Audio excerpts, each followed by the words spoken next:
Hi, everyone. Welcome to What is Truly Driving Your Gut Issues and Anxiety and What to Do About It webinar. I'm Monica Boyle. You can find me at betterhealthbymonica.com, and Better Health by Monica is my handle on Instagram and Facebook. And I'm going to talk for about 40 minutes, and then we're going to move for the last 15 to 20 minutes. I'm going to give you something you can do in real time that will help your gut issues and anxiety. So let's jump into it. I'm going to talk about my philosophy, tell you about my story, and then we'll get into sort of what you can expect in the webinar. I have a philosophy. Here we go. I have a philosophy. There is no endpoint to healing. There's no moment where you are eternally healthy and then one day you just die of natural causes. Healing is not a linear process. So this is important to think about when we go about a gut protocol or we're on a healing journey in general. Sometimes we expect perfection.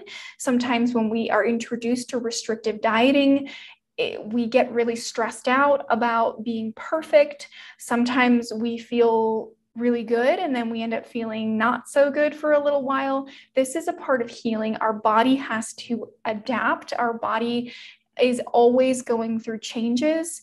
And so we have to think about the healing process a little differently. It's not about being perfect. It's not about never experiencing symptoms. It's about knowing what's best for your body, recognizing what causes symptoms, and knowing how to take action to heal when you are getting symptoms, knowing when you need to change your habits, how you need to change your habits, how you go about changing your habits in the first place, and where to turn for help, where to turn to for help. I mean, when you even need to ask for help in the first place, and where not to turn to for help, especially. The industry is overwhelming and saturated with lots of stuff going on, and it makes it hard to figure out where you're going to go to actually get the help that you deserve. We want to feel in control of our health. We want to feel confident in making decisions about our health. Okay. So these last two are really it. We want to gain that confidence and that control in taking care of ourselves. So I want you to remember that slide, that philosophy slide. We're going to come back to it because that is really the end goal of it all. A little about me. I'm Monica Boyle. I'm an FDNP.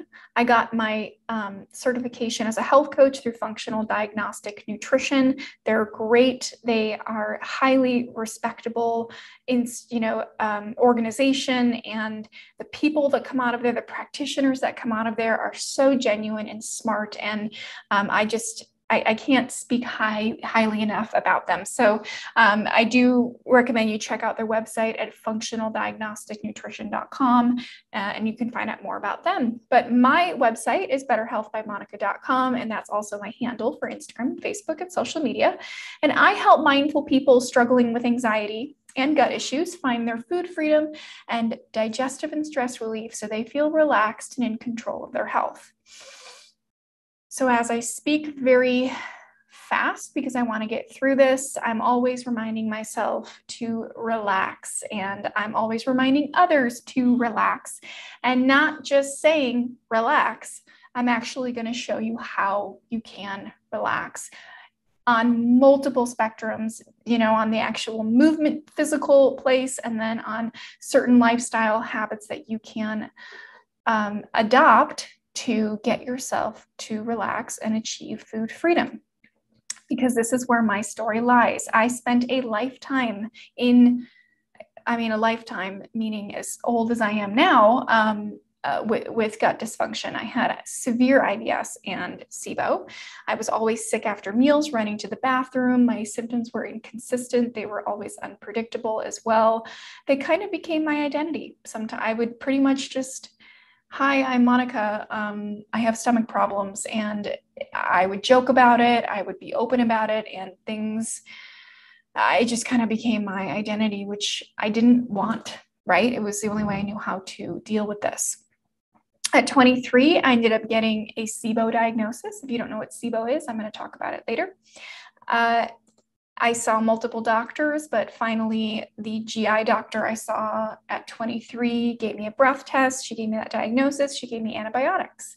That specific antibiotic, rifaximin, that is specifically for SIBO. I took that I experienced relief, and then my symptoms came back. And this happened 4 or 5 times. I continued to go on this antibiotic to get that temporary relief. I didn't know what was going on with my body, why I was relapsing. I just knew that those antibiotics were giving me relief. And life went on like this for a while, for almost 7 years. I was living in New York City at the time. I was trying to I was pursuing a career in dance, and I was auditioning, and I was bartending and working in restaurants to try to pay my bills. I was over-exercising. The stress was chronic. The habits that I developed around food was very unhealthy. I was just distracted. I was uninterested in really learning about my health or understanding why I was feeling the way I was. I only cared about weight loss. I only cared about being skinny. But this could not go on forever. And it really caught up to me, I think, sooner than maybe for some people. Some people can live like this for a long period of time, maybe well into their 30s. But at 28, I had a bit of a reckoning where my body had been under so much stress for so long that I was starting to notice a change in my health. My energy, motivation dropped, my anxiety spiked, sleep problems, skin problems, and continued gut problems. And I had a total breakdown. And this breakdown was when I had just moved in with my now to be husband.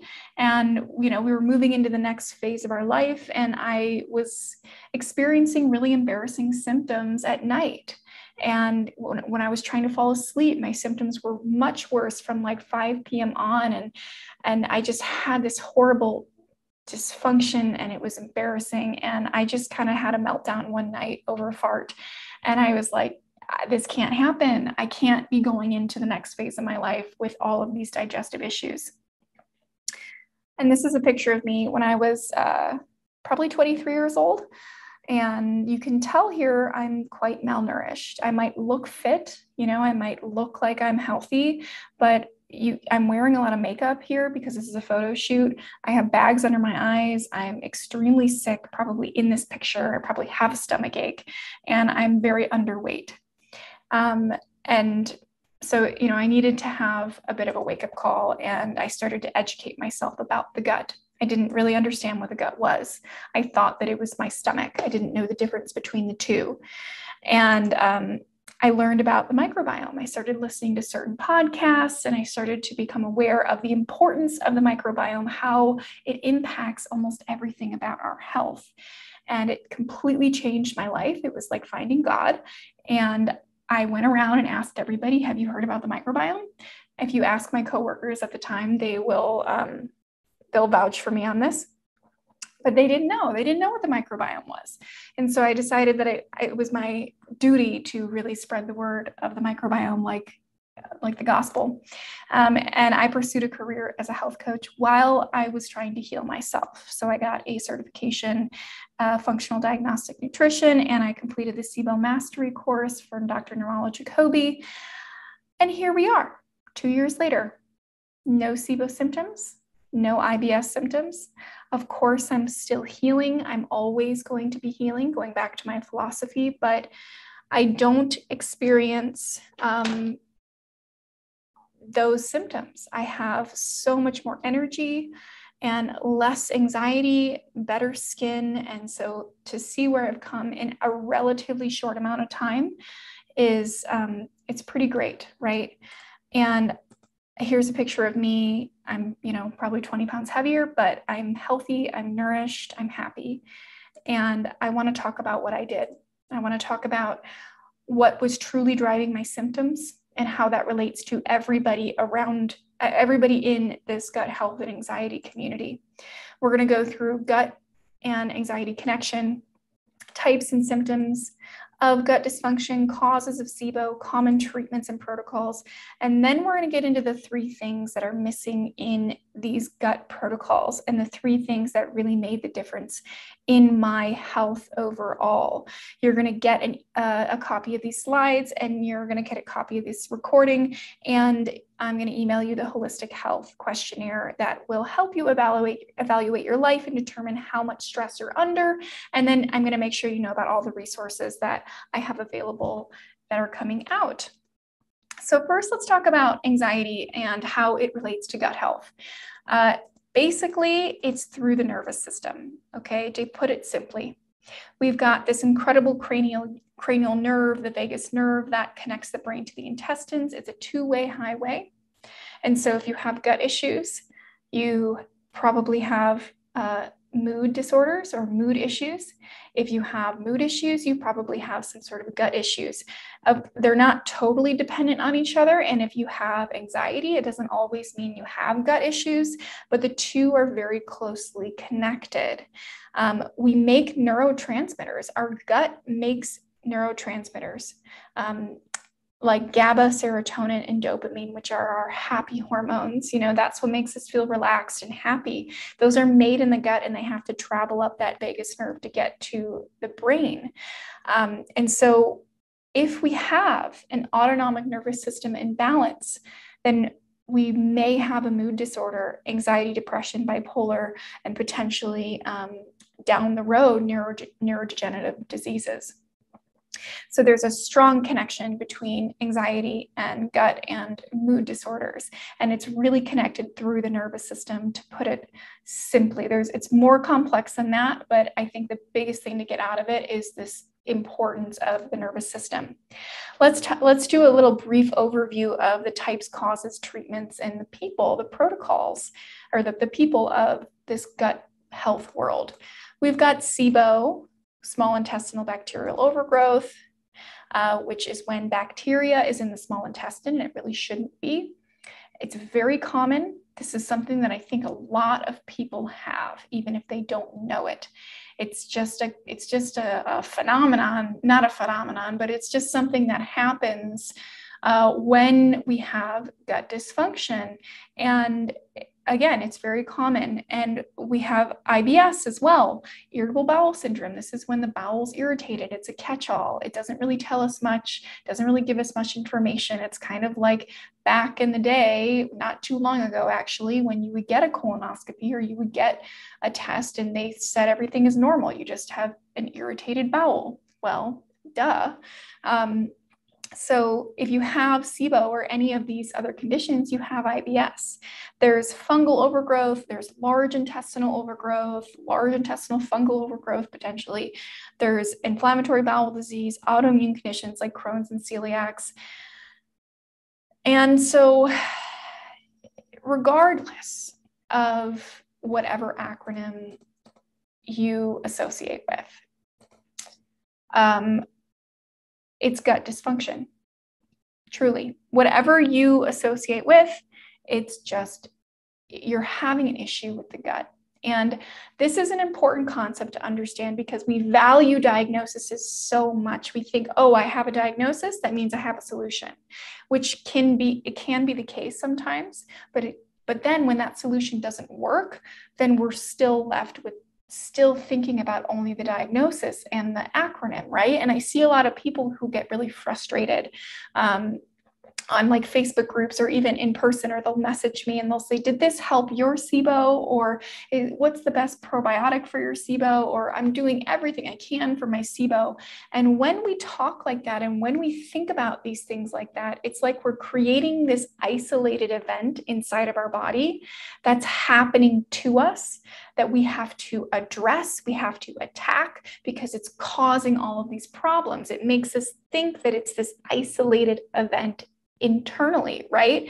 But that's not really the case. It's a lot more complex than that. And we have to shift our perspective, because I think that way of thinking is what's causing us to relapse over and over again, or causing us to hit a plateau. What I want to focus more on is how are we feeling? What do we feel? So here are the various symptoms that are associated with gut dysfunction: bloating, gas, diarrhea, constipation, brain fog, sleep issues, anxiety, depression. If you experience any of these, a multitude of these, and this is just a short list, then you have gut dysfunction. And it doesn't really matter what your acronym is. Maybe when it comes to specific things, or depending on how much stress your body is under, what the level of disease is, then it does make a difference. But this paradigm of being so diagnosis concerned is I believe it's so limiting, and I believe it's where we're really going wrong here. Let's briefly talk about the causes of SIBO. So this is a slide from the SIBO Mastery course by Dr. Nirmala Jacoby. This is the course I took. I like how she breaks it down and very visual. We've got impaired motility, problems with getting your stool out. We've got digestive malfunction, which could be a multitude of things, overgrowth of bacteria, enzyme, bile flow, lack of stomach acid. Exogenous factors, she says medications, but I like to include all of the external factors that impact our biology or physiology. Physical obstruction or impaired flow through the intestines. So these are what we are kind of taught in a way, and what we talk about amongst ourselves in the gut health community of what's causing our gut issues, right? Or causing these symptoms to happen. And so I'm going to challenge this in a second, but I just want you to think about that. We've got impaired motility, digestion, exogenous factors, and transit, or impaired flow. So when you go to the doctor, if you're going to go seek help, how is your gut dysfunction going to be handled? What are they going to do? Well, there's going to be some kind of test involved. So if you go to your conventional doctor, they're probably going to refer you to a GI doctor, and they're going to give you a colonoscopy, most likely. They're going to give you maybe a breath test, and they're going to give you maybe a stool test, depending on the doctor. Probably not a stool test, probably, unless you ask for it, probably a colonoscopy first, and then maybe if they are aware of breath testing, they might do that. And then they're going to give you a prescription, or they're going to give you a drug that will help you with whatever they find out on the test, or they're going to tell you you have IBS. I'm kind of speculating, so I'm sure that not all doctors do this, but this is my experience, and this is what I know the conventional method way kind of is. If you go the alternative route, there's still going to be testing involved. And you also run the risk of finding someone who is adopting that conventional method potentially, meaning that they're going to test you, and then they're going to develop a protocol with supplements that's treating the test results. And that's where we may run into some problems, but not all practitioners do that. Sorry, there's a garbage truck here. I hope that you can't hear that, but if you can, I'll just talk louder. So let's just go through a little bit of this testing here, and I want to tell you my perspective on it. So we've got breath testing. This is for SIBO. This is when we test the gas levels of our gut. Bacteria make hydrogen and methane when they eat our food, and we can measure that. If you have a lot of hydrogen or methane, you have a lot of bacteria, that equals bacterial overgrowth. The thing is that it has a lot of limitations. I don't use breath testing. I could if I wanted to, but it doesn't fit in with my principles, with my philosophy of helping people. It's not a functional test. It tells you basically a diagnosis. It doesn't tell you if you have fungus, overgrowth, or parasites. There can be false negatives and positives, and there's multiple variables. And so I think it has too many limitations, and it doesn't serve the purpose of really giving us valuable information. It serves the purpose of diagnosing, and then you can guide someone down a specific protocol. There's stool testing and there's organic acids testing. Those are the other two that are kind of the leading tests that are more the alternative route for gut dysfunction. A stool test is going to tell us about the composition of your gut. Organic acids is going to give us metabolic markers and deficiencies, and stool testing will say digestive markers. And so This is a lot more functional, right? We're going to be able to see what's going on inside of your body. And that is so much more valuable than just determining if you have something or you don't. I hope that makes sense. Then based on the test results, we determine a protocol. So if you're a doctor, you're going to go antibiotic route, most likely. If you are a naturopath, functional medicine doctor, or a health coach as well, then you're going to go down the antimicrobial or supplements, and then you're going to follow that low FODMAP diet or SIBO specific or SIBO biphasic, like all of the various diets and whichever one you choose. And so this is this common protocol consensus trajectory that you're going to end up going down kind of regardless what you're doing here. Even some of the more alternative natural people will fall into this treating the test results paradigm, which it has its place, it has its value, and it's something that I do in the right context. And so I'm going to get to that in a second, but I just want you to be aware of this. We've got all these people who are these leading doctors, leading practitioners of the SIBO community, of the gut health community. Some of these people, most of these people, I highly value and admire, and they have helped me through my journey. The podcast especially. And so this is a slide that you can turn to if you are looking for some clinical expertise, right? So you got it? You know what gut dysfunction is, how it manifests. You know why.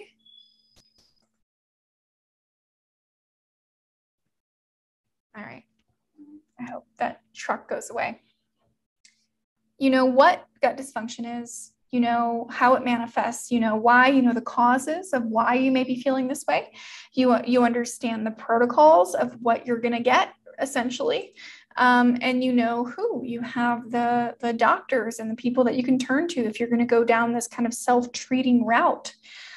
You have everything, right? You have all the tools you need to help yourself heal your gut.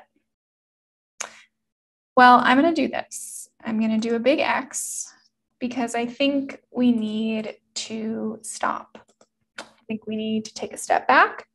We need to gain a new perspective before we end up feeling totally and utterly overwhelmed.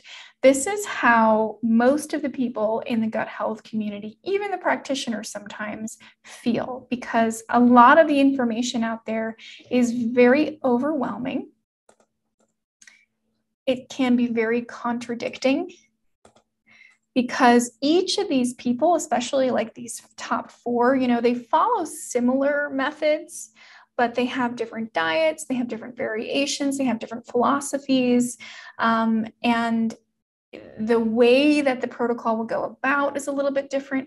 And it just kind of creates this atmosphere of confusion. And, well, my protocol is better than your protocol. And there's kind of like this, maybe a little competition, and people start to ask other people what they did to heal their gut. And then you end up getting these very strong responses. And it's kind of out of control out there. I mean, I've been following the gut health community for a while, and to me, it feels like we've lost our way a little bit. And when we think about these causes in a way, so we've got all these problems with transit, malfunction, exogenous factors, physical obstruction, the question we need to be asking is any of this dealing with the problem at hand? What is causing the underlying causes of SIBO or gut dysfunction? It doesn't stop here. We don't blame our root causes on another diagnosis, like endometriosis or diabetes. We don't blame the underlying causes on genes, because all of that stuff is preventable, and I do believe it is treatable. And what we need to be doing is focusing on the true things that are driving our gut issues to happen, that are driving motility impairment, driving digestive impairment. And that is a diet lacking in nutrients and poor eating habits, environmental toxins, and stress. And these things may seem obvious, they may seem general, but I'm going to get into some specifics, and I want to make sure that you understand why we need to focus on this.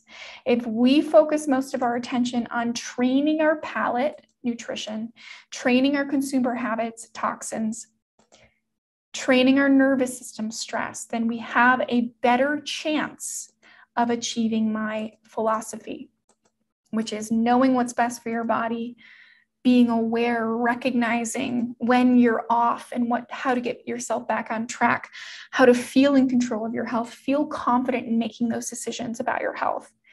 If we shift into this other way of thinking, then we may be able to achieve our goal of controlling our health.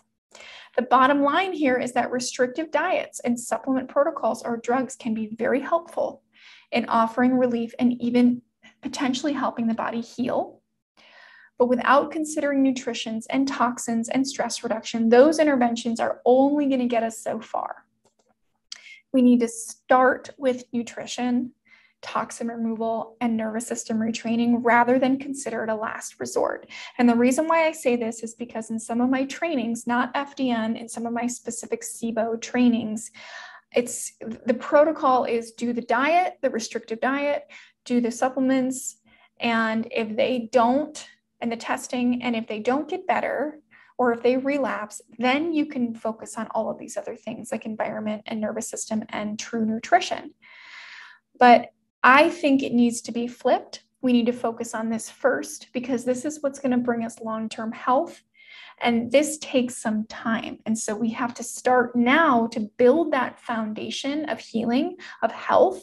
And then we utilize dieting and supplement protocols and testing to individualize a process. But at least the person has that foundation, that awareness of how to take care of themselves and how to listen to their body, because that's what's going to bring the success of those specific protocols. Because I use all of that. I use restrictive dieting and supplement protocols and testing because it is so valuable and so helpful. And I can see why we've strayed into that area because that's what a practitioner can do. A practitioner can kind of control those three things: testing, supplementing, and suggesting certain dieting. I get that. But I've been grappling with, well, how can I help with the other part?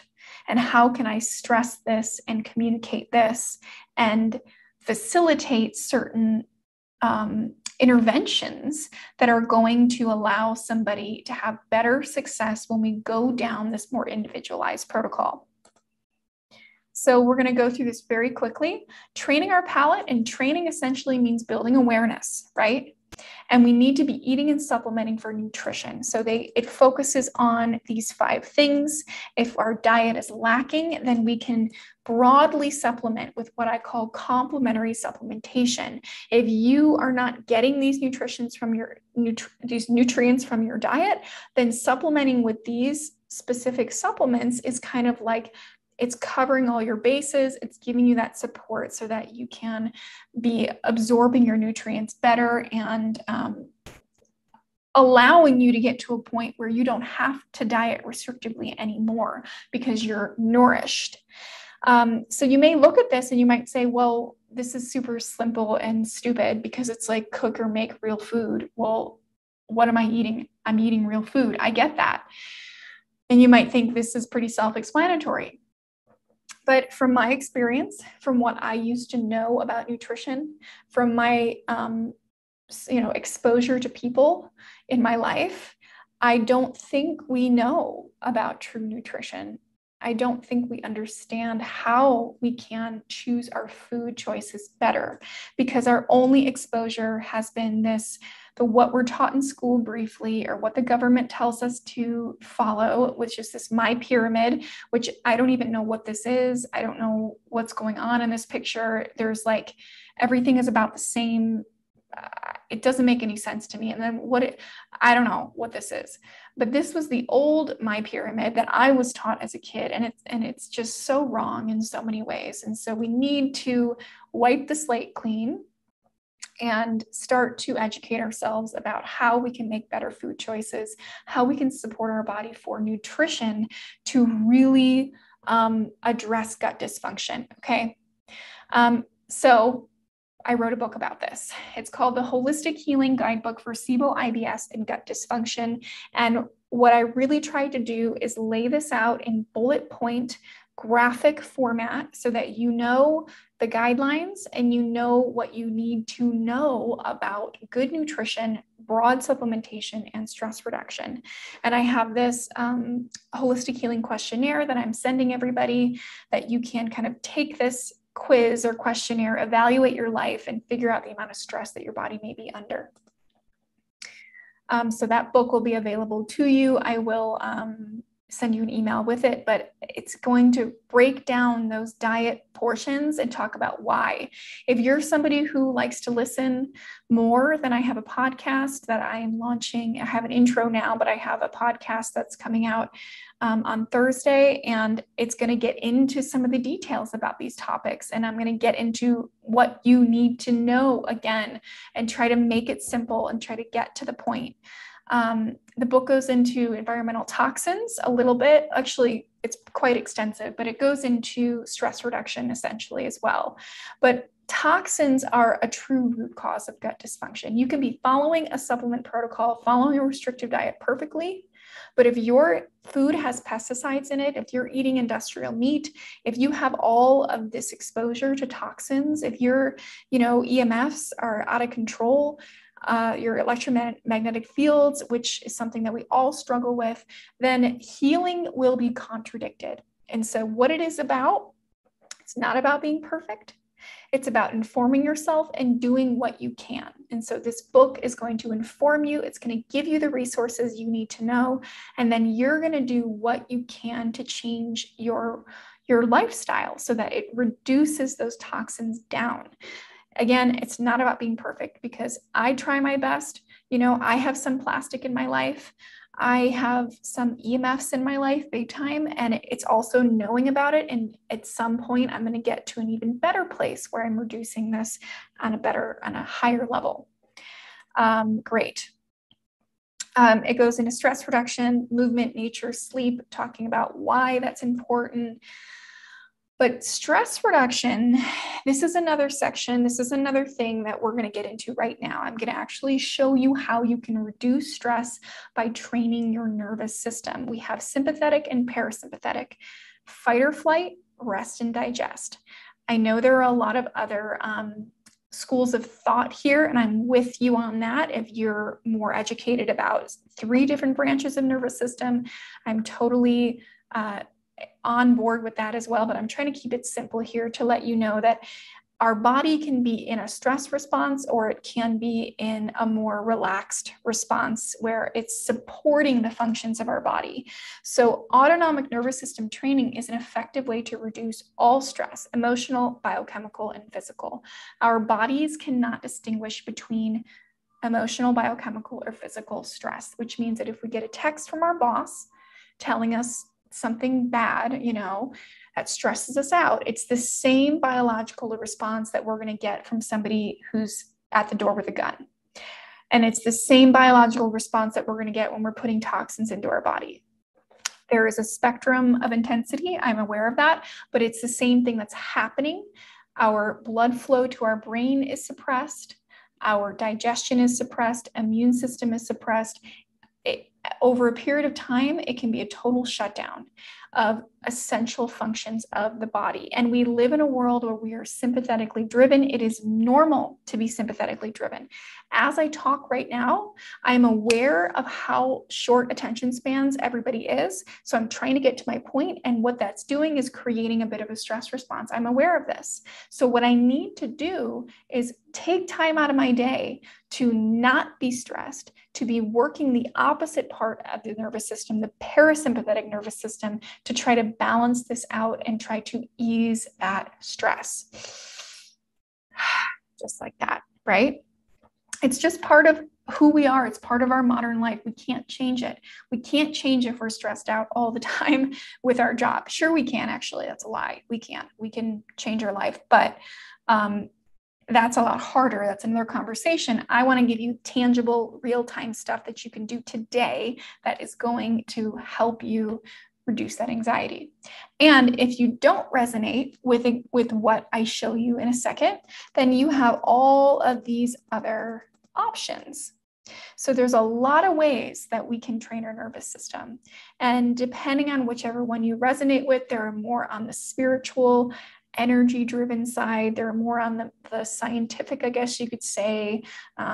There's also more creative, there's hypnotism, there's color, sound therapy. There's a lot of technological stuff.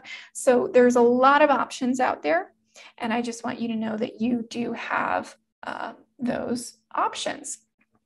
All right, 4 more minutes and we're going to start moving.